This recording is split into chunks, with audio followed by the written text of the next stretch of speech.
Today's episode of the Star Local Media High School Sports Podcast is brought to you by Poor Richard's Cafe and Star Local Media. Poor Richard's Cafe, Plano's oldest restaurant since 1973. They are open daily from 5:30 a.m. to 2:30 p.m., serving the three most important meals of the day: breakfast, lunch, and dessert. It is true Texas home-style cooking made with love and grit. That is Poor Richard's Cafe, located off of Avenue K in Plano.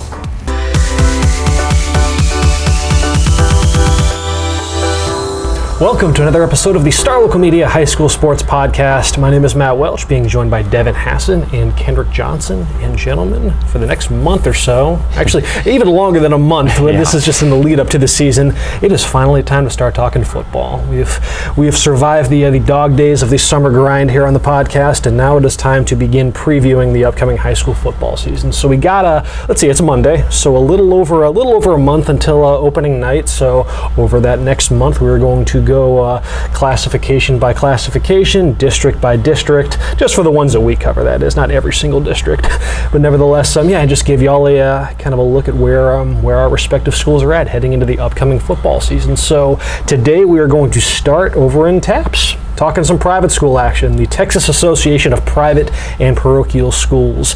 And you look at just the recent history in stateside private school football, and it really has been just the Dallas area lording over the TAP scene as far as at least the state championships go. At least at the Division I level, for the past 11 years, the state championship in TAPS Division I has resided in the Metroplex. That's a long time. Oh yeah. Be it like Fort Worth Nolan in the dynasty that they had rolling back in the day, to now you've had it, kind of trading hands between Prestonwood and Bishop Dunn and Bishop Lynch, it's. And then too, you got Trinity Christian-Cedar Hill now. Oh yeah. Dion that factory.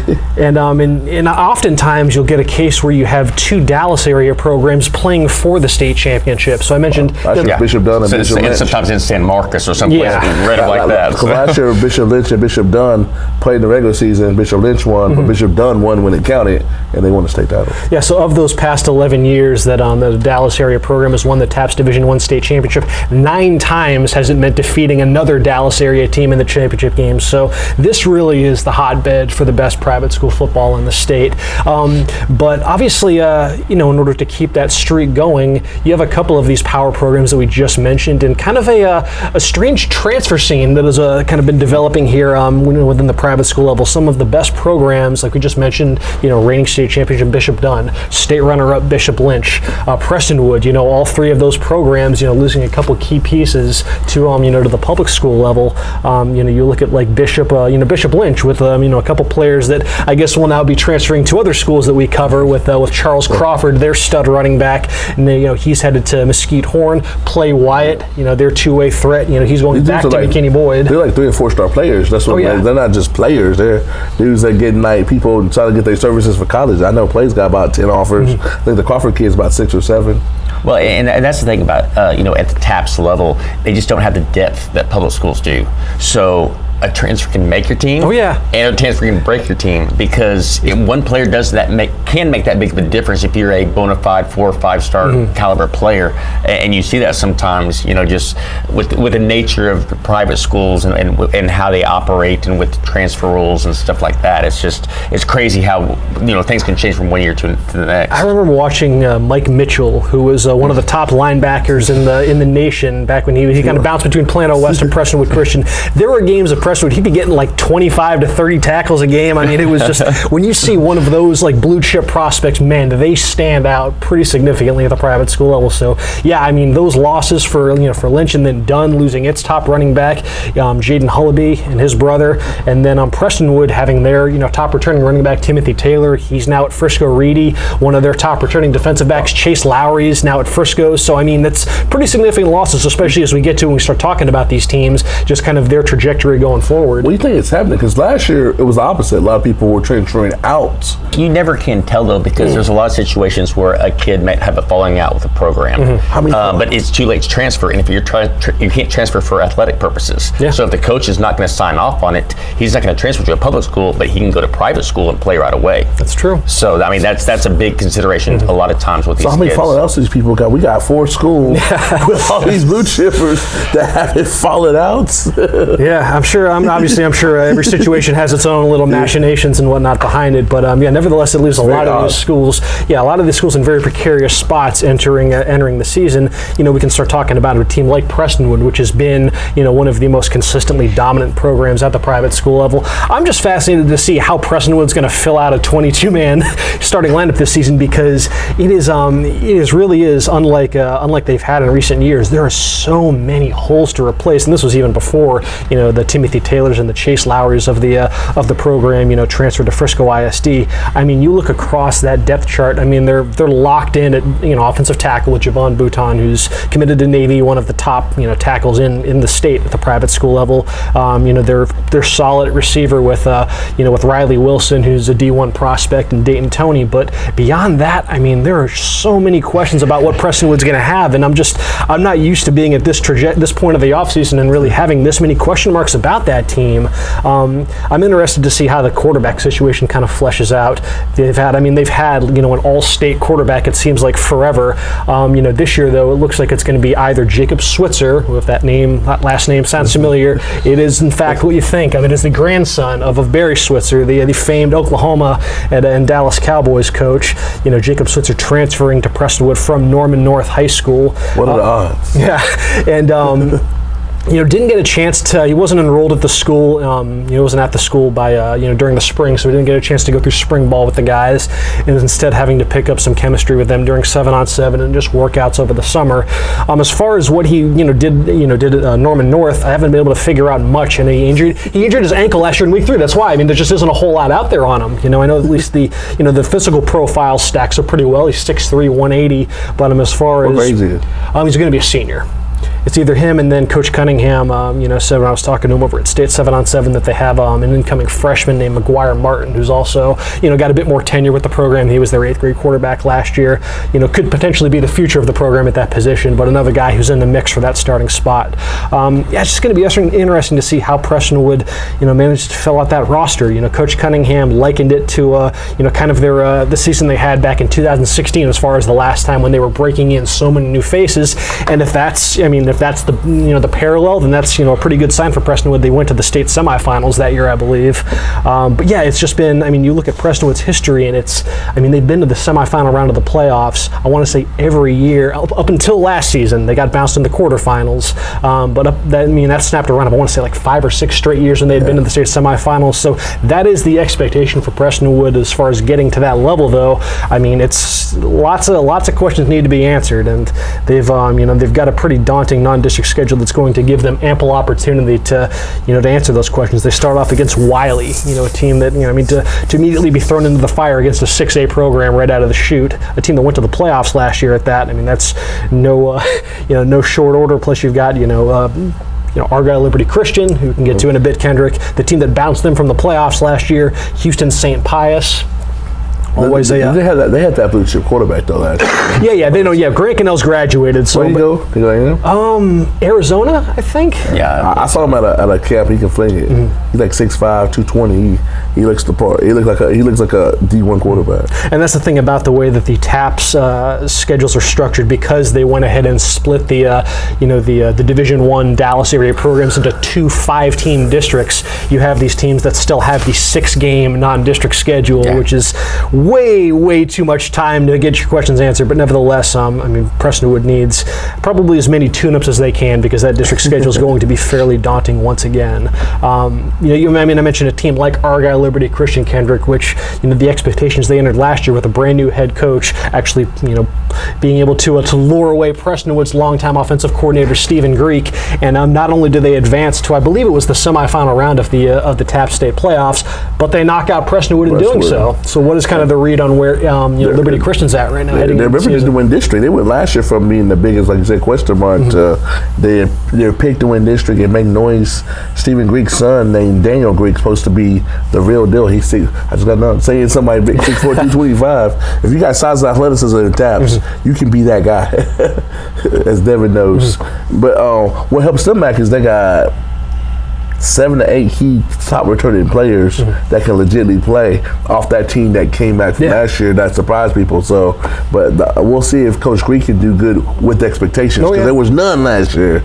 This year there are expectations. It is a completely different ball game when you are kind of the hunted and not the hunter, so to speak. That's basically going to be the question of the season. Can they deal with expectations? They got the talent. Like I said, you return 6 to 7 players and 2 or 3 of them are D1 in taps. You got a shot. Oh yeah, I mean, so you mentioned Daniel Greek. He's a guy who's getting plenty of college looks as well. Plus, they have a defensive back, Colin Gamble, who's got offers from like Notre Dame and Cal, and he's definitely a contributor to watch it too. And they got a nice size lineman, Andy Boucher, that's 6'6", 295. That's huge. That helps. That's huge in taps. That's huge in D1. I mean, it's 6'8", because that is another thing you mentioned, just like how talent can shine much brighter at the private school level. So can size, and if you have a 6'6" offensive lineman, that stands out because there are not traditionally too many guys lining up in the trenches that have those kind of measurables. And then you look at a team like John Paul II, and John Paul. Is George T still there? Oh yeah, it's his 3rd year, and man, they've. Just like Prestonwood, I'm fascinated in what John Paul has in store because, ever since Coach T got there, the arrow has been, pointing up. I mean, this is a program that's not that far removed from having lost 33 consecutive games over the course of several seasons. But ever since Teague has joined the program, they've had a bit of an influx of talent that has put them a bit more on par with the Prestonwoods and the Lynches and the Dunns. So they do have those Division I prospects that they necessarily didn't have in years past. So basically, they're expected to compete this year. They are, yeah. And I'm fascinated to know what that looks like because, no, seriously, they were able to, notch a nice little milestone last year by winning they went 4-6. 4 wins is the most in program history for John Paul. I mean, this was literally building a program back from, the absolute basement of that TAPS district. And it's tough to say because they are in such a good district that maybe if they were in a different one, and not having to go up against, teams that are competing for state championships every year, maybe it looks a little bit different, but nevertheless. They haven't built an excuse. So basically, they had the 3 of the top 5 teams in their district last year. Oh yeah, absolutely. It is absolutely loaded. TAPS, the quarterback being Justin, is this the SEC of TAPS? Oh yeah. It's but you see, they haven't won a district ball game since 2008. Well, and not just that though, they were also being beaten by Division II and Division III schools. I mean, Dallas Christian used to play them on a yearly basis. They still do. And they would routinely just take care of them. Mm-hmm. So I'm glad to see that Coach Teague is getting that program back because I mean, like you say, it's such a heavyweight district, but.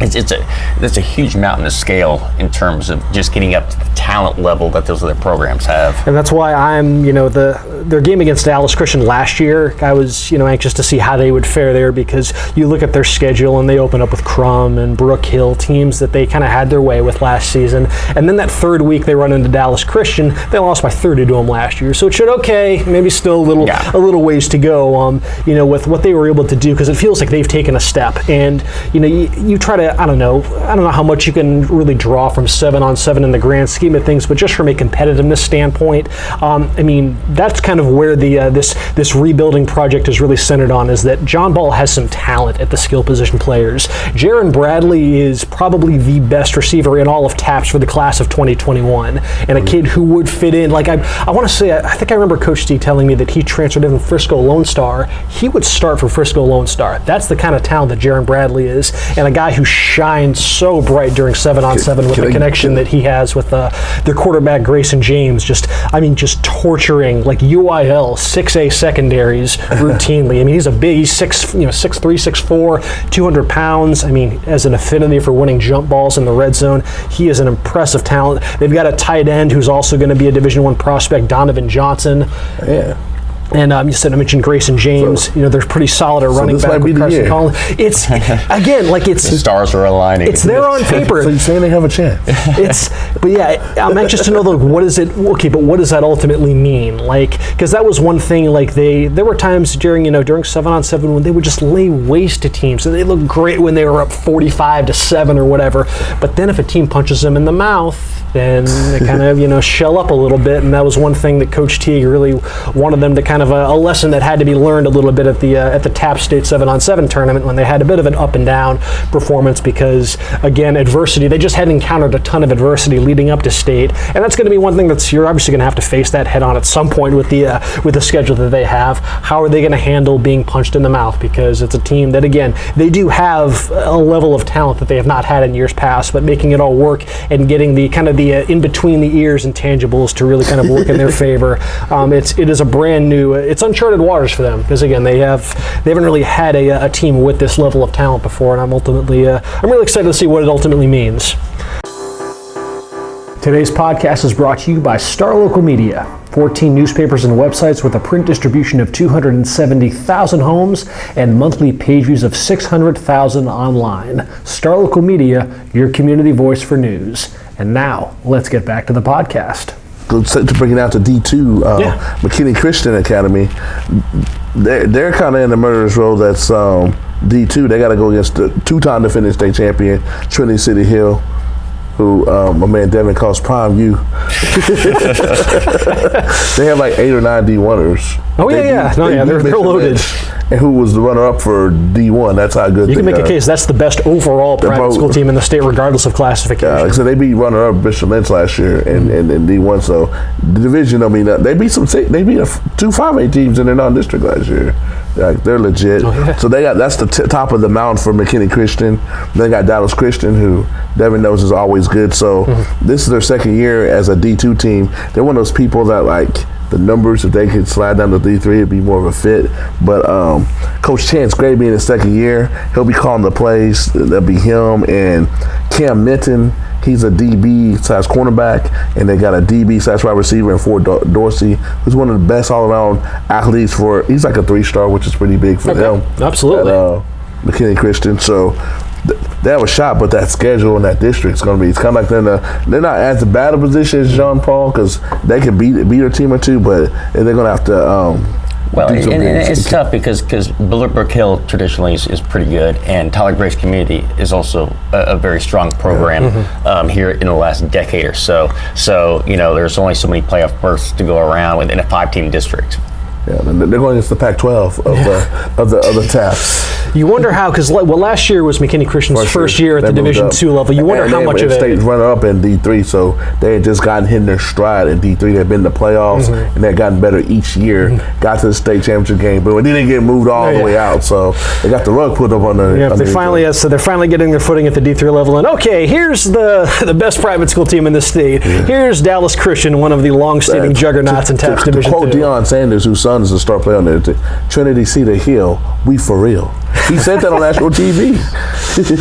They are for real, though. You wonder how much of a culture shock that might have been, though, for McKinney Christian last year, going up a notch into that district, and just the level of competition compared to what they had been seeing at the Division III level. It had to be just a completely new landscape. So you wonder if maybe, getting at least having a better idea of what to anticipate there. They're definitely going to be competitive. They're a school for their programs, boys and girls, that they thrive in the role of underdog and they compete, and that always gives them a chance. They're going to bring the lunch pill, not to be cliche, and give themselves a chance. Whether they get the win or loss, that's to be determined. But I don't think that, other than Trinity Christian-Cedar Hill, that they're going to be that easy win on the schedule. But as you mentioned, yes, all roads kind of go through Cedar Hill, at least as far as TAPS Division II football goes. Cedar Hill, they for real. That's the way it's been for the last couple of years. If there has been a team that has been positioned as perhaps the best foil to them of any of the ones available at the Division II level, you can make a case that it's Dallas Christian, given the pedigree of that program. So what is, Devin, what is your read on the Chargers right now and kind of where they're at heading into the season? Yeah, when you talk about perennial powerhouses, and if you talk about private schools, Dallas Christian, how many schools have won 8 state championships? Dallas Christian is, but the last one was in 2008. Yeah. So they've been so close in years past. They've had 4 state runner-up finishes. They've been to the semifinals several times during that span. Against Cedar Hill, they've played them closer than any other Division II team. Throughout the season. They've come up short, but they still, you sit there and look at them, I think last year was 27-13, something along those lines. And then they go, Cedar Hill into the playoffs, and they're boat racing people by 40 points and 50 points. I mean, it's just so. Can Dallas Christian, I guess, take that next step and challenge Cedar Hill? We'll see. I think they have a great chance. TJ King is one of the best players in private schools, regardless of classification. He's an all-state running back. He's an all-state defensive back. Rushed for 1,500 yards, 22 touchdowns. Excellent receiver. And like I say, as is the case with a lot of these, especially at the Division II level, plays both ways. So he's basically on the field every snap because he's in special teams as well. They're breaking a new quarterback, so we're gonna have to see how that transition goes. But they've got some talent on the outside, some skill pieces. Peyton Beasley, Preston Johnson, R.J. Kennedy, Tyler Winfrey. These are guys that can they can play the backfield but also line up on the outside. So we'll have to see. Dallas Christian basically has averaged 9 wins a year, 9 wins a season for the last 30 years. So they're going to be right there. Again, it's the Cedar Hill challenge is there. Have you seen them play Cedar Hill? Because on the box score, it looks like Cedar Hill jumps out on them and runs in high, and they can't get you. It's like they start off slow every time they play. And see, Dallas. I'm just going off box scores. I didn't see them play. Dallas Christian has never been a big air it out. We're gonna throw for 400 yards. They're a smash mouth, grind it out. Pound the ball. That's why TJ King is such an essential part of that ground game. But good defense. They're not a high scoring, high octane team. So yes, when a team like Cedar Hill jumps out on them, it's really hard for them to come back because you really don't have that in their playbook. As far as just kind of scouring these, TAPS Division I, TAPS Division II, what are some of just kind of the marquee games that I guess we might be anticipating this season? When do Dallas Christian and TC Cedar Hill hook up this season? October 25th. October 25th. So it's relatively late, and I'll have to see how the brackets line up in the playoffs. But these teams have met in the playoffs. Not last season. Dallas Christian actually got upset early. But yeah, October 25th. It should be probably the de facto district championship game. Not taking anything away from Tyler Grace or McKinney Christian or Burke Hill.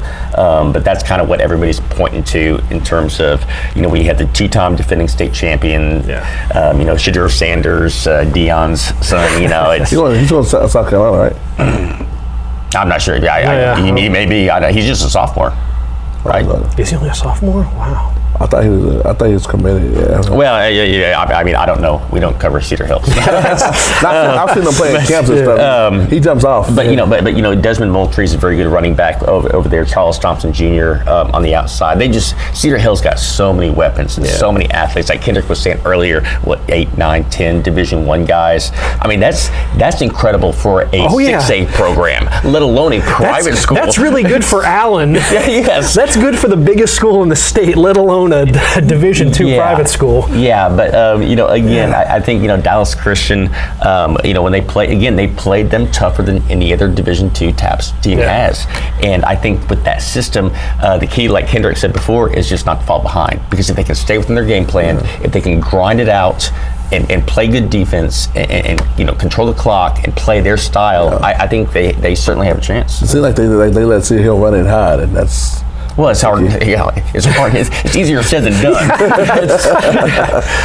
Yeah, you mentioned. I think I alluded to the game earlier, but when Dallas Christian plays John Paul in the second week of the season, I want to say it's September 13th. Just once again, as kind of being an early litmus test for the Cardinals and just the progress that they've made. I don't know what the rest of the coverage schedule looks like. I do think I might be though at the October 11th game between, and I have not, despite them being rivals, and I've covered them in all myriad of other sports, I'm yet to cover a football game between Prestonwood and John Paul. That might change this year because I'm eerily interested in this game, which is odd to say. So you seem fascinated. It's odd to say considering that the average, first off, Prestonwood's always they're undefeated against John Paul. The average margin of victory in this series though is by 49 points.